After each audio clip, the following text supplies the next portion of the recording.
就是普通感冒爾，而且去大病醫院早要等足久的呢。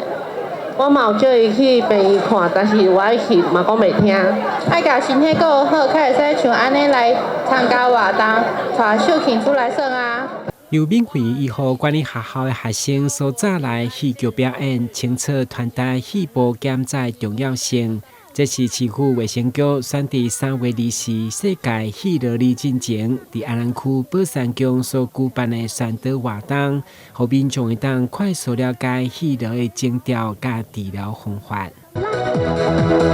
謝大家，安南付費行動，清新生活啟動。結核病是一個可以跟你一起生存很久的一個細菌哈，就在你的身體裡面，所以你愛做潛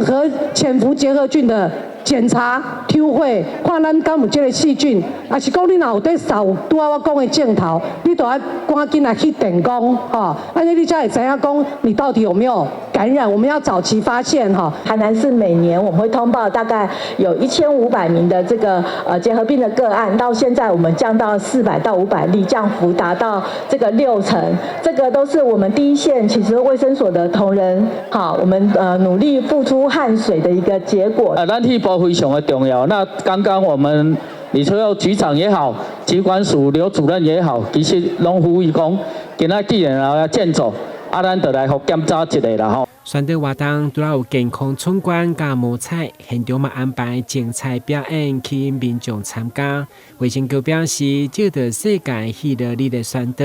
加強社區防治意識，同時嘛要響應世界衛生組織所提倡終止戲樂的目標，打造健康家園。台南新聞阮吉採訪報道。